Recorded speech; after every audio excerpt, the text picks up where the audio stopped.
My goal is to have this webinar be about 30 minutes. Leave plenty of time for questions at the end, and we can go in as much detail as we want. But I'm going to try to provide as much concise value as I possibly can. Um, so let's get started. So meta ads that stack cheddar. The reason we call it meta is because when you run ads on one platform, Facebook, you can also run them on Instagram with just a click. So it's meta ads, and then cheddar being cold hard cash. We are Ashton and Alec. We run Secure Line Marketing. We've got 25 combined experience with digital marketing as a whole. Ashton has been building websites every which way since before he graduated high school, since before WordPress came out. WordPress is where most of the internet is housed. And then I also have about 5 experience doing digital marketing, SEO, which has been a crazy couple years with how much stuff has come out. So nobody can rest on their laurels these days. It's about who can prove it. And so we are very active in the fence industry. We're part of the AFA. We're speaking at Fence Show. There's a picture of me giving a talk at Fence Tech, this last Fence Tech in Indianapolis. And we do have a book called Book Solid, which is the marketing blueprint for fence and deck contractors, available probably mostly online retailers. Um, we've got various case studies. Meta ads can be an extremely productive channel, but there are other ways to make money. There's organic SEO or having your Google Maps profile rank over a large area. This is what a meta ads report looks like. And it should result in revenue coming down the pipes. We have plenty of case studies on our site and around that show you that our strategies generate money for you. There's a text message from a customer. This is like month 2 of him starting his business.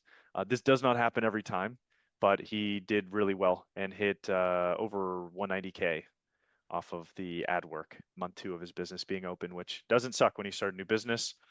And then here's some more recent ones for you, just showing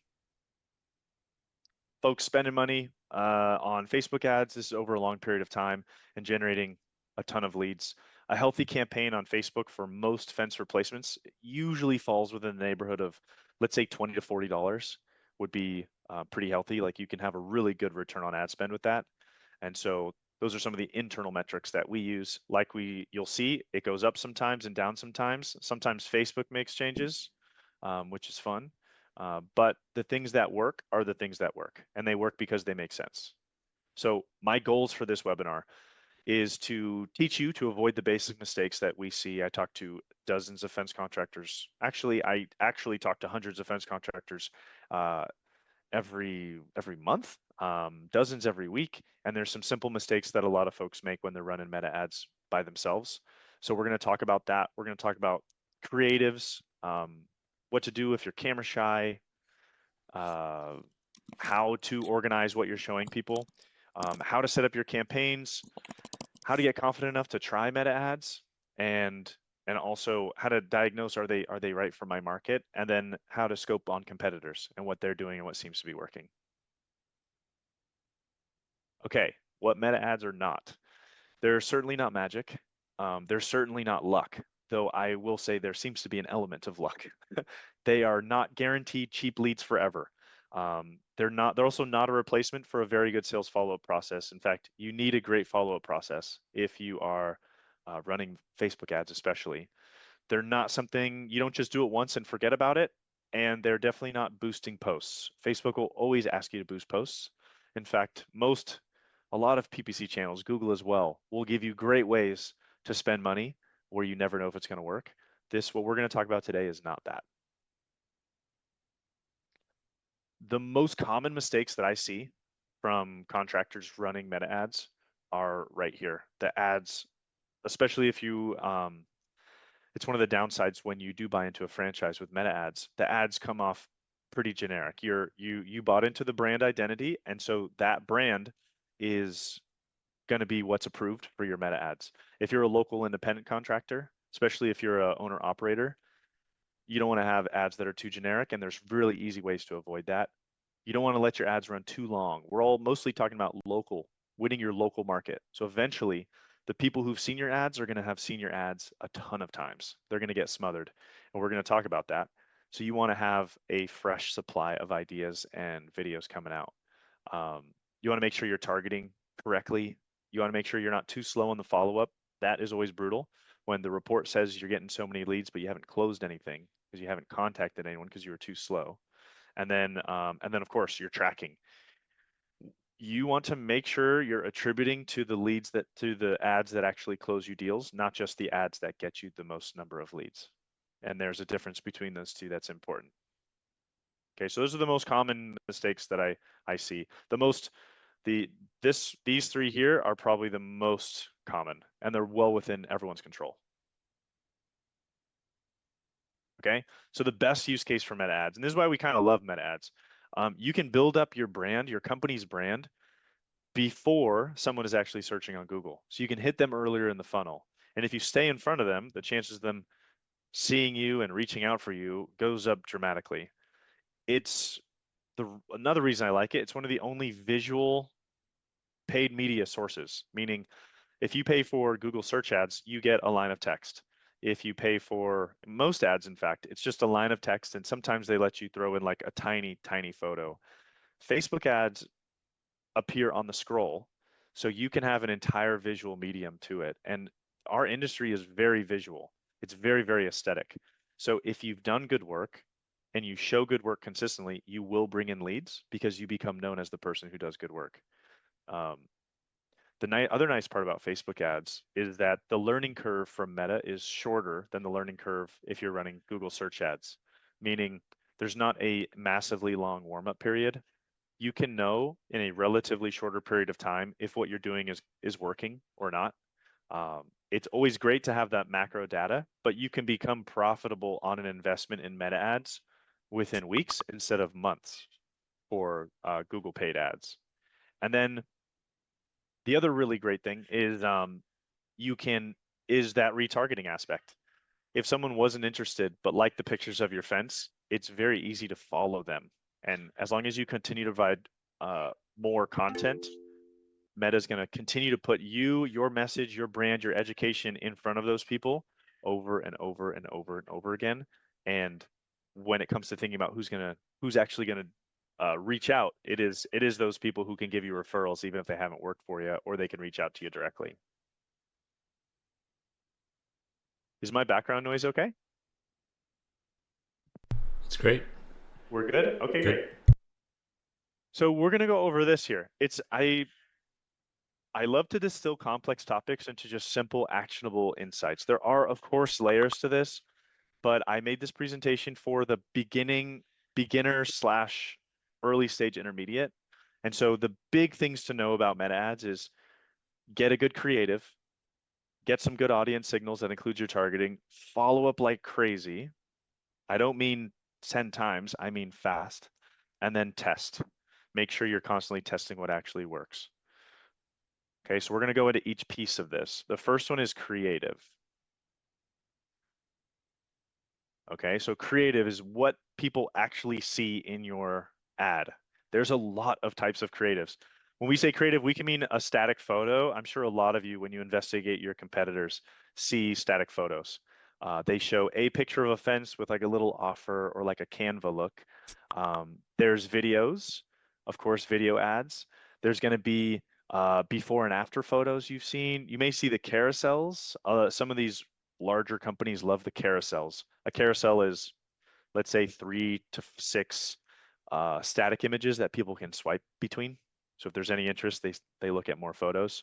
It's usually just a portfolio of completed jobs, but it also means the message, the headline, which is super important for targeting. All of this together is what we're going to call the creative. So it's how you label and what people actually see and how they interact with you. Okay. One big piece of advice is do not get stuck using only one format. Video is great, and video is great, but it's not the end all be all. And the reason why is Meta has so much information in it. I'm sure everyone remembers the Cambridge Analytica scandal of whatever year that was, where if it was in the headlines quite a lot. And essentially, Meta had so much information that people were able to scrape it and completely invade everyone's privacy, like to an absurd degree. They would know so much about you. Meta has capped a lot of that stuff, but you can still get an absurd amount of information. And one of the things that you may not think of is everyone on this call uses their social media differently. Some of us pause for videos. In fact, a large majority of people will pause to watch a video. If they're scrolling and there's a video, they'll watch at least part of it. Others will pause for static images. Others will stop. If you interact with one carousel ad, you will see a ton more carousel ads. If you interact with one video, you're going to see a ton more videos. Social media feeds you, the algorithm feeds you what you like or what they think you like. And whatever you pause on, you're going to see more of. Everyone has seen this.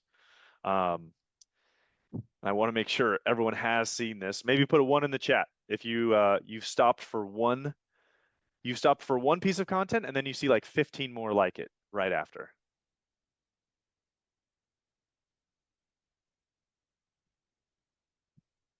Ashton's my one.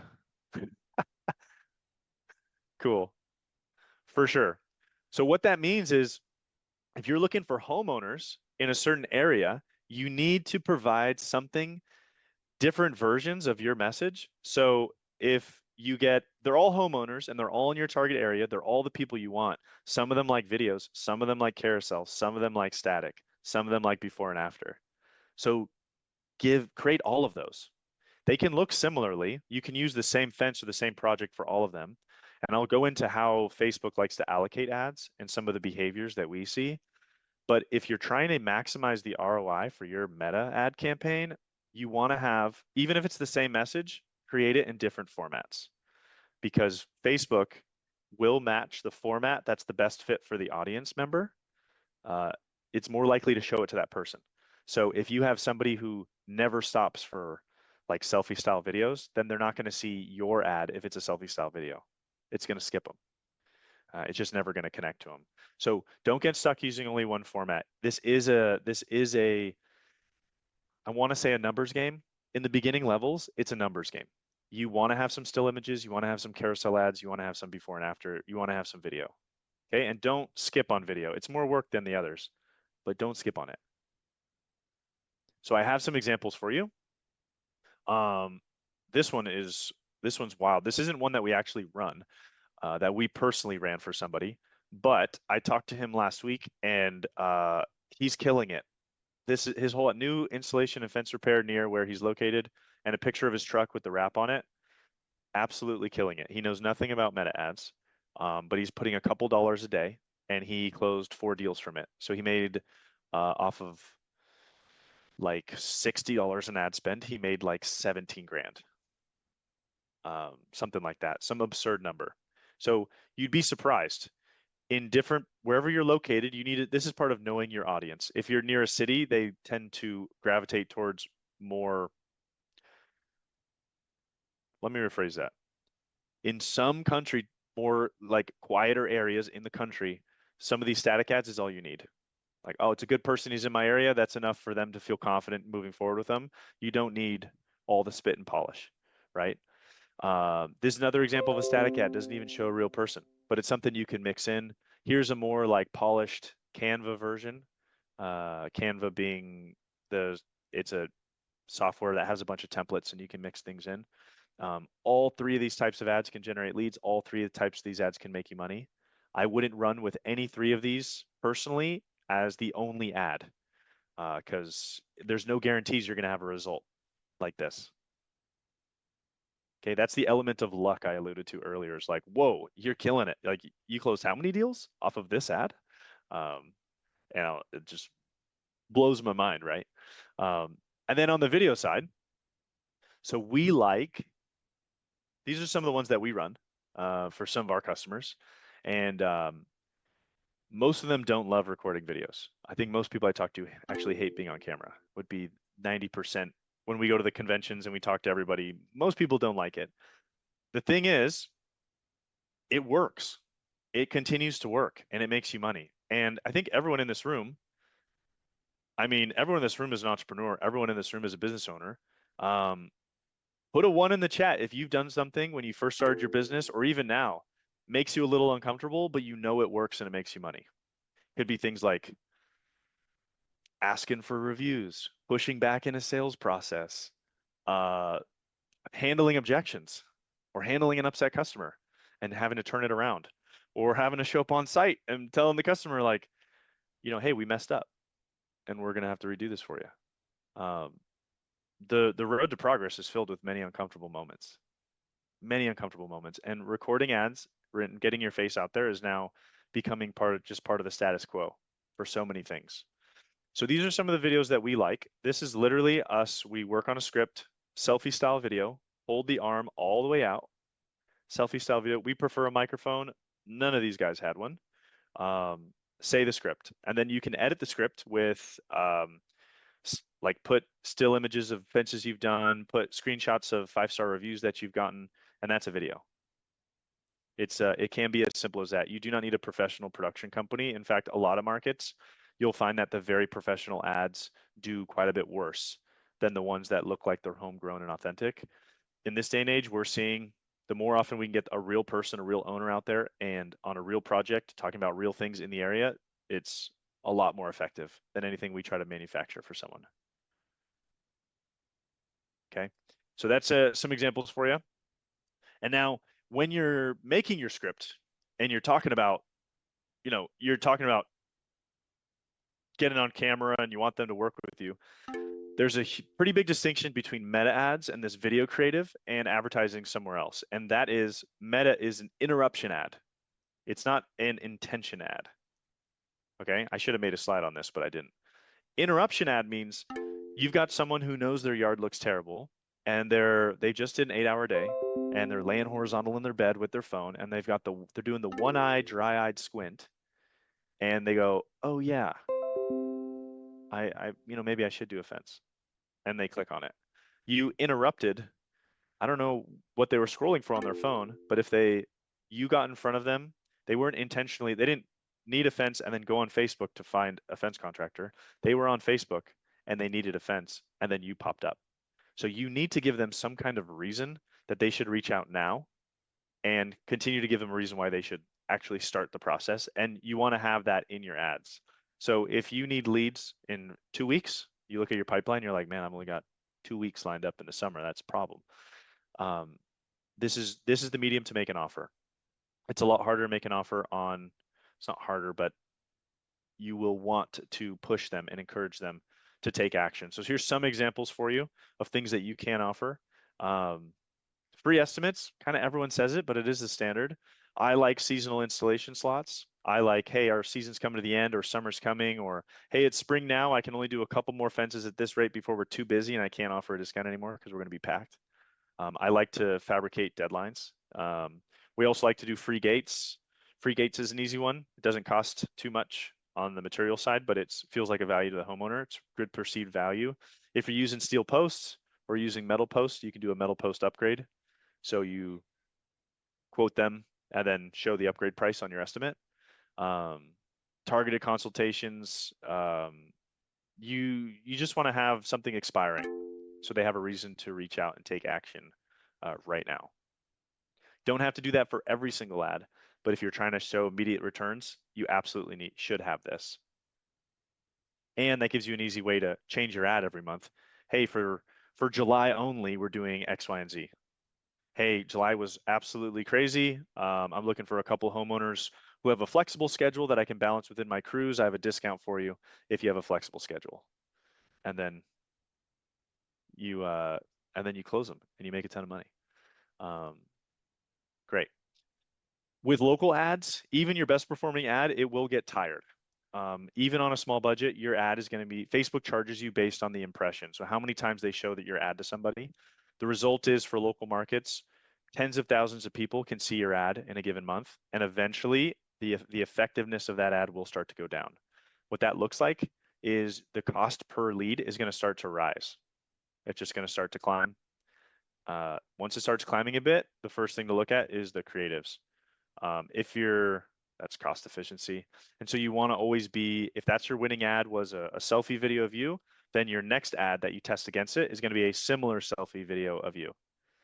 Maybe you have, there's different offers, there's different scripts, there's different projects, but you want to find the one that's working the best and then just change one little thing about it to continuously optimize, and that'll get shown to new people. That's new content. It's incredible how much we consume as a people with content when a lot of it's really similar. Like, do you know how many pressure watching time-lapse videos I've watched? It's unbelievable. And it's all the same thing. The dirt goes away, but I've seen so many of them. So continuous optimization, feed the beast being your audience. Okay. So some little tips for you to know. We already talked about this one. Meta learns what each person responds to. Video is powerful, but it's not the only winner. Your real face builds trust faster, especially if you're a new company, especially if you're working a major market with big competitors. Your face is your biggest differentiator. So show it. It should be on your website. It should be on your ads. It should be if you've got a family, you can have your family on there. We're a family-owned business. You should have a picture of your family on there and in some of your ads. And then sell the solution to the problem. So don't just say we build fences. Say, hey, is your dog getting out? Are your kids getting out? Are the neighbors poking their noses over? Whatever you want to do will resonate much more than, hey, we do fence good. Fence good, you like. Good price. Okay. So we already went over this a little bit. We will send the recording out to you and you'll have this presentation. But when you're thinking about what to say, think about the reason why most people call you to build that fence in the first place and talk to that person. Do a variety of ads talking about kids. Do a variety of ads talking about privacy. Um, tell stories about people who needed a privacy fence. Like tell the story of a project that you're on and why they went with it. That stuff resonates and converts. Okay. Do not lead with fake looking ads. From our testing, they do so much worse. You can ask ChatGPT, hey, give me 8 foot Give me an 8 foot privacy fence, wood privacy fence with nice caps and some nice outdoor lighting features in front of a nice house. And I see those ads run for some pretty big companies, and they just do horrible. They bomb because they don't look real. They don't look real or authentic at all. So don't lead with the AI stuff. There's a lot of options available, but at least for our industry, people want a real fence contractor, a real authentic fence contractor, and this stuff just doesn't work. Um, in my opinion. There may be some very creative ways that you can twist this, but I think that there's way lower hanging fruit strategies that are simpler and easier for everyone on this call to do because you actually have a fence company and you're actually going to job sites. And almost every smartphone has a good enough camera on it that you can record a great authentic ad that's going to beat the results of these AI ads.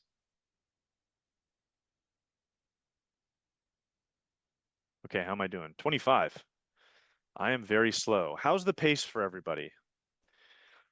I could speed up and try to burn through the rest, but I just want to see if everyone's doing okay. I thought I'd be 30 minutes, but I'm long-winded. Taylor's good. That's good. Everyone's good. Kunwar's good. Okay, great. We'll keep ripping. So I include here some ideas. Thanks, Eddie. Some ideas for fence ads. Like I said, you can have many scripts around these things, but buying the home, the dogs, broken fences, looks ugly, aesthetic upgrade, ROI, better ROI if you're selling, pool safety. You can have a different script for each one of these very easily. I added some deck ones as well. Unsafe boards, buying, selling home, place for grilling, place for kids, aesthetics. Very easy to make scripts for each one of these. Okay, so the next one is audience signaling and it's campaign setup. All right, so this is some of the how we allocate budget, things like that. So the more that you give Meta feedback on who your audience is, the easier time they're going to have showing it to more relevant people. So you want to give feedback. One of the easy ways to do that, there's a couple ways to do it, but one of the easy ways to do it is, I will tell you in a second. What this is, when you start running ads, especially if you haven't run it before, let's say your Facebook page, your company Facebook page, which is where you should be running ads out of, has 150 followers and you follow a bunch of people too. Facebook is going to show your ad first to warm leads. So everyone who follows your page, plus everyone who's friends with whoever follows your page within the targeting that you set up on your ad. Okay, so what we typically see is you'll see a bunch of leads come in when you start the ad, if you have a halfway decent creative, and then you'll see a drop off. And this is because Facebook runs out of friends, and they have to start testing cold audiences. So it starts with a spike, then it slows down, and then they start learning from your cold audience who they should be targeting, and you'll start to see a steady climb. A steady climb. This climb should correlate with lower cost per lead as Facebook gets more certain. So just know that there'll be a spike and then a dip. It's very normal. This doesn't happen every time, and this is 100% made up data. But it is a very common instance for Facebook to see we hit all our warm ones and then a drop because they're testing cold audiences, and then you start to see what works and you'll start to see it rise again. Okay. I forgot I made a slide for this. So it hits the first hits the warm and then it hits the cold. So your network's going to be hit first. Okay. The next part is about retargeting. Retargeting is, retargeting is a very creepy uncle who just loves you so much. Always on your side, very useful, but is definitely creepy. And what's creepy about it is if someone watches any percentage of your lead or pauses on it, they're going to see a huge variety of other leads for a while, for a long while. So if they watch 10 seconds of your video, they're going to see all the rest of your videos. It's going to keep hammering them. The nice part for you as a business owner, it's much cheaper to retarget someone than it is to get somebody new. So if somebody showed any interest in one of your videos, they're going to be reminded you're going to be in front and stay in front of them. Okay, so this is an example. Let's say we did a good video ad and someone interacted with it, and now they're going to get chased around. Well, some of the things we might want to chase them with are a bunch of unique reviews or before and after photos. So they learned about you with the video. We know that they watched it, and now they're just going to see evidence of your competency over again, over again, over again, over again, in all these different formats and all these different ways. So then when they come time when they need a fence, I mean, something will have gotten in there. Something will have registered. Okay, this is meant to be a little bit earlier. This is the pipeline within Facebook's center. And one of the things you can do to feed it is you can go in here and you can update which one of the leads were qualified, which ones were converted. This is data that can be this is one of the ways you can feed Meta the feedback it needs to know what type of people you like. So just by putting people into the right buckets, it will train it. You need some volume for it to get more and more useful. So don't think that just because they found one bad lead, it'll instantly change and you'll never get a lead like that again. But it is going to steer the boat the right direction. So this is called the Lead Center, and it's in the Facebook Business Center. And you just want to log in here every so often and just update who was converted, who was qualified but didn't go with you, who was converted. And some CRMs have the ability to link to this Lead Center and update those. And there's automation opportunities there. But if we're doing the beginner level, just pop in and drag them every Friday afternoon. Okay, cool. So let's talk about organizing your campaign. I'm going to talk about how we do it. We've gone through a bit of a change in strategy. And the reason why is because Facebook had this huge update that came out semi-recently called the Andromeda update. And they are, just like Google, potentially intentionally vague about what exactly is in the update. Hey, Hector, yes, you need a Google profile. You don't need a Google profile page. You need a Facebook page to run Facebook ads. That said, your conversion will, Hector asked, do you need a Google profile page in order to run Facebook ads? The answer is no, but your conversion, when you talk to leads and they start doing research on you, they're going to type you into Google to learn more about your company. And it would be good to have a Google profile with some good reviews on there to help them learn about you, and maybe a landing page with some photos, things like that. Does it have to have a local address? Ideally, if you're targeting an area, but I mean, Facebook isn't going to make you have a Google profile. Facebook and Google don't like each other, so they don't work together on stuff like that. Okay, so we had a way before where we were essentially forcing Facebook to show the ads that we wanted to certain people. And what we realized with this Andromeda update is that the rules changed. So now we do something called campaign budget optimization. So before I go into what that is, I'm going to just, For anyone who hasn't run ads before, I just want to clear some misunderstandings. This is how most paid ad systems work. I mean, Meta and Google. So you create a what they call a campaign. I'm going to give you some hard examples here. A campaign would be, we'll keep it simple. We're just going to do a fence replacement campaign. We want to replace fences in a certain area. Okay. And then we're going to take that campaign and we're going to break it up into ad sets, which is the next level down. It's just another way to organize things. So ad sets under a fence replacement campaign could be, I'm in Austin, Texas. So for me, it could be like South Austin homeowners. It could be North Austin. It could be two locations. It could be two material types. It could be, this could be about dog owners, and this could be people selling their home. Like this is where you have to know your market a little bit. And then within each of those folders is going to be the actual ads itself. So the campaign is fence replacement. One group is dog owners. And now I'm going to have a bunch of different ads about dog owners. I'm going to have static ads, carousel ads. I'm going to have before and after photos that have dogs in it. I'm going to have uh, video ads all about dogs. And this is going to be about ROI, aesthetics. This is the ad set about selling your home. It's going to be about ROI. It's going to be about aesthetics. It's going to be about durability. I might talk to real estate agents in this ad set on these ads, but that's how these are organized. So the words that almost everybody uses is campaign, ad set, and then ad. If that doesn't make sense to you, we will cover it again in the question and answer, or you can let me know. But that's the language that we use for paid ad campaigns. So in general, you want to have a campaign for a concept. So the concept can be, I gave you some examples here. Facebook is going to encourage you to follow certain behaviors. They have this program called Advantage Plus. I'm not going to go into details, but it is absolute garbage, especially for a local home service company. It might be good if you're selling sneakers across the entire US or you're selling fidget spinners. It is absolutely terrible for fence and deck companies who are working locally. So they're going to turn this on. You have to turn it off.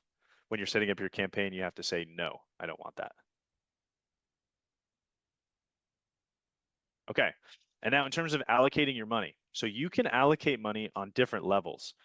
You can say, if you have $30 to spend, you can put $10 into each. You can put $10 into each ad group if you want, or you can give the money to the campaign. So before this Andromeda update that I mentioned earlier, we did this. We were force feeding it onto certain ad sets and saying, hey, like I don't care about your recommendations. I want to see which one works myself because I can trust the data more if I'm manually doing it. And then we're going to allocate the money manually. What happened with Andromeda, the things that work is a ton of content. And now suddenly the campaign budget optimization really started to resonate, like really started to get good returns for people.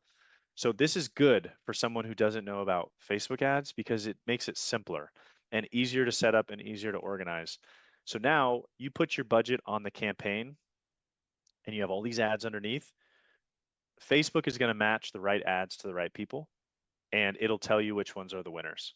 And it's been working better at getting high quality, actually converting leads to trust the campaign. We call it campaign budget optimization or CBO, CBO. And it's easier for everyone on this call to apply themselves to trust the campaign. Okay, so this is best practice. We're getting into the technical stuff. This is where everyone starts falling asleep. Fair enough. Okay, now rules of thumb, if you're gonna put the money on the campaign level, give it enough content. I already said that, but I'm saying it again. If you're gonna put money into the campaign level, make sure the campaign has a lot of different content. Like feed the beast. I don't think we personally wouldn't really run a campaign if it had two or three, like it maybe hasn't two images and a short video. It's just not enough.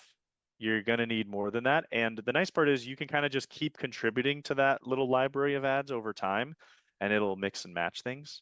I wouldn't worry about having too much in there. Just schedule a day, maybe a day a month where you just nail really good ads and get some good content in there.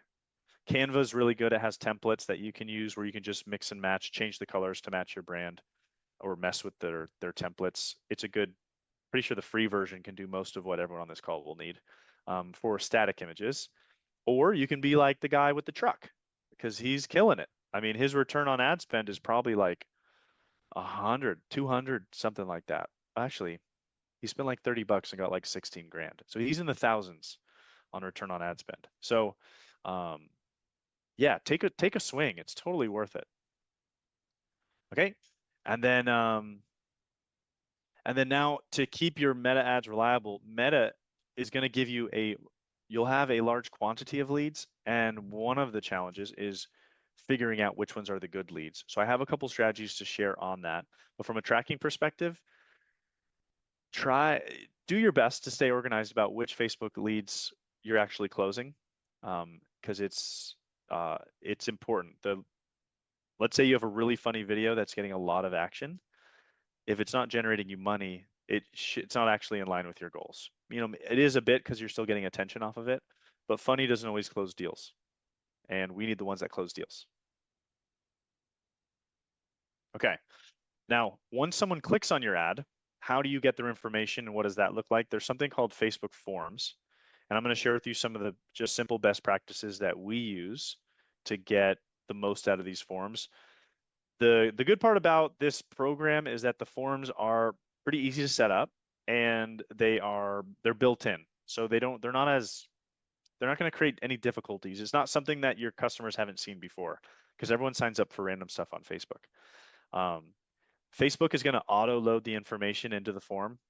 And the forms usually look like this. It'll be like a question here and then, name, address, phone number. And when you hit submit, it'll take you to the next page, which will ask you a second question. And there may be 2 or 3 little pop-ups.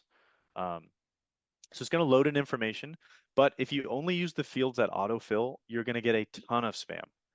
I'm not talking about a little bit of spam. You will be frustrated for sure. Within 2 weeks, you'll be frustrated and want to turn it off. So the trick that we do is make sure to add some questions that they have to manually fill out. So when you do get that horizontal single dry-eyed scroller who's clicking on the thing, they can't just hit submit and have all their information in there because that person may not answer the phone and they may be a waste of your time to follow up with that person. So throw in one of these questions. Tell us about your project. When are you looking to start? Don't add a date field. It's not a picker field. It's a text. They have to type it in.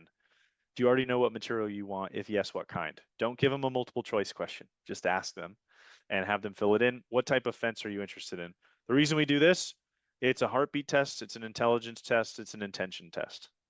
So add 1 or 2 of these onto your form and you will get a lower quantity of Facebook leads, but the quality is going to be much higher because then you can verify without calling them that they clicked on it because they wanted a fence. And how serious are they about the fence and have they already decided what they wanted? If they've decided the material or they have a timeline in mind, then they're much further down the funnel than somebody who may forget that they even clicked on the ad. This is going to save you a lot of headaches. Yeah, Taylor, good question. Yes. Taylor asked, when they click on the ad, have you ever tried to send them to Facebook Messenger? We do it opposite. We use the form and then actually we use an AI chatbot that sends a Facebook message immediately. So anyone who signs up with us doesn't have to like we don't have to babysit it. And we train the AI bot. It's not a voice. It's only a Facebook Messenger and a texter. And he or she will start a conversation with them and just casually have a conversation and try to pull out the information that the owners need in order to know if it's a good lead or not. But yeah, if you can send them a Facebook message within a minute or 2 of them filling out the form, 100%. I was going to talk about that later, but you're ahead of the game. But yeah, we do prefer the form over direct message. Yeah. Thanks, Ashton. Okay, cool. Better leads come from better filtering. So I'm going to talk about the next one, which is follow-up. Speed. You don't have to be smart, but you got to be fast. That's not a quote from anywhere. Speed wins more jobs than anything else. good intention and speed. You got to be on it. You got to be very much on it. There are statistics that say if you don't follow up with the lead within 5 to 7 minutes, your close rate drops by about 85%. And there are variations in that number all over the place, but it's a huge drop off if you don't get to them within 5 to 7 minutes. So whether it's you or it's someone on your team or someone who covers your phone, or if it's an AI chatbot, you need to touch that lead fast. And that is even faster here than on Google Ads definitely faster than an organic lead because this is an interruption ad.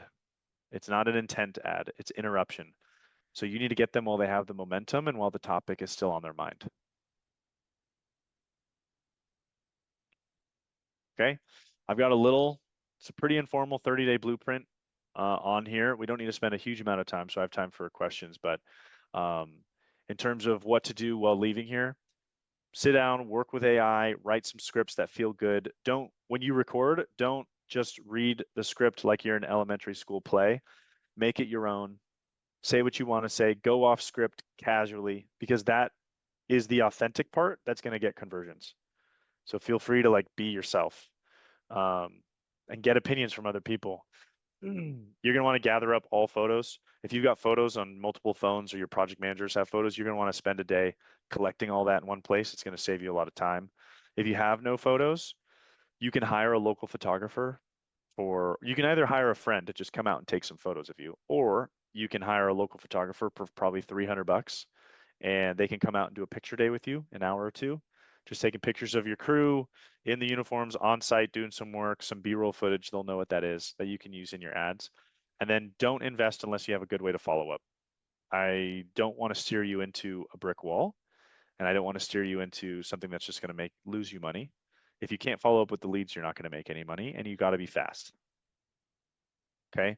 Once that's done, launch ads. Make 4 to 6 of them, make different variations. If you can get to 10 ads, you can get to 12 ads, it's only going to help you. But make ads, make sure they have a real offer in there. Make sure they look real. They look actually real. Don't worry about the spit and polish, because if you're a smaller company, it's going to look really authentic, and that's what a lot of homeowners want. So then deploy a ton of different ones, and then try to look at the patterns in the data. Which ones are actually working? Do I need to turn up my ad spend? If I turn up my ad spend, does my cost per lead go up or down? And on which ads are making me the money? Okay, and then keep what works and replace anything that doesn't work. Yeah, it's a simple data-driven strategy there. Okay, so your meta ads checklist, make your offer really clear. Whatever you're going to offer each month, make it clear exactly what the offer is and lead with it. Use real photos and visuals and videos, not AI. Multiple formats. You can set up targeting. It's very easy. I didn't even talk about it in here, but you can set up targeting. You absolutely want to do that. If you live near an airport, you're going to want to do a no target on the airport, or else the chances of you getting leads from all over the place are higher because Facebook tracks people's location, and if they came to your town and then left through the airport, then you're going to get leads from wherever they are because it's pulling you in the wrong direction. So you want to prohibit any airport that's in your area. Use simple forms, follow up fast, and track. Okay. Okay. So in terms of first action, your face is the first action. You're going to make a script, or if you're good enough to just talk off the cuff, pull out your phone and start recording raw footage. So selfie style videos, introducing yourself, your company, who you are, and what makes you unique, and your offer. Okay, doesn't have to be in that order. It can be your offer and then who you are, what makes you unique. Okay, collect your before and afters. Time lapses do very well. If any of you have just a basic like dog ear picket fence coming up, you only need the time lapse of the pickets going in, and you'll get a bunch of pauses on that alone. People love seeing that, and it's way more satisfying than a prettier horizontal fence. No one likes seeing the panels go in, but everybody likes seeing the pickets go in. So before and after, time lapses work well. Static images can work well. Carousels. Yeah. So don't guess, test. I think I'm way over the time. Oh, I have one other thing to show you. So here's how to spy on your competitors. This is a free tool. You go to Google and you type in the meta ad library. And then you can type in any competitor, and it'll show you the Facebook ads that they're running. So what you're going to do is right here in this box, you're going to go to all ads. This field, if you're not in all ads, this field won't work for you at all. But then you can look up anybody you want. So I know there's a, what's that one called? Cool Cat Fence in Seattle. Is that how I spell it? Cool Cat. They do a ton of ads. They're not my customer yet, but they do have some cool ads in here. And so you can see all the ads that they run. Looks like they're hiring. But here's some static ads, some video ads. That's one. Maybe we do Superior. And you can see that, like, if we look at the franchises, they have all their ads are pretty vanilla. Oh, this guy actually got his face on there. That's a huge difference from what I normally see. So that's good. Definitely faces. And you can, all you have to do is you can click on the play button, or you can hit see ad detail and click on. Okay. So there's plenty of examples on here. If you want to see some of ours, Fence Haven is a good one. They're doing really well on Facebook ads. These are some ones that we created. We can send this to you in the follow-up email. They've got some great ads. AT4 Fence out of Austin is doing really well with his campaign. Oops, it's this one, AT4.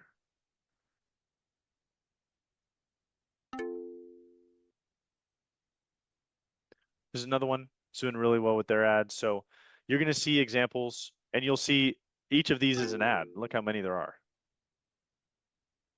So don't be afraid.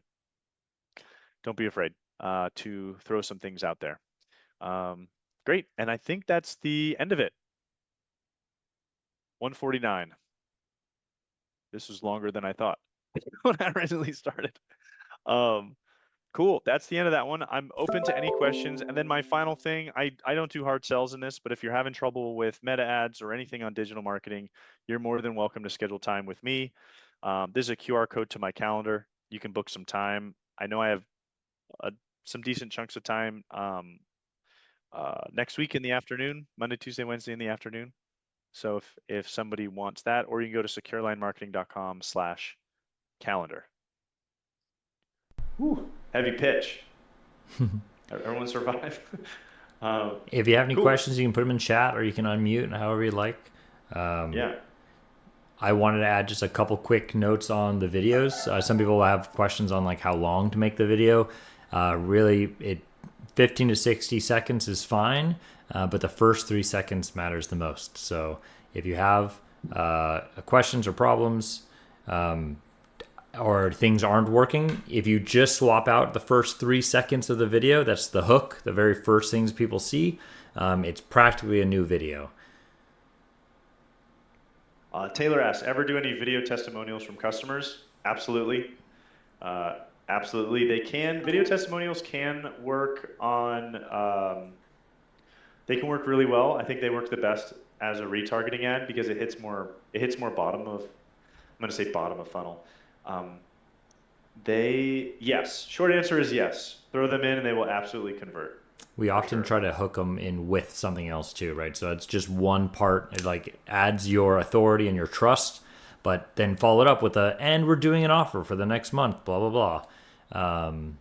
Yeah. So like still have that reason to click, reason to call. Yeah.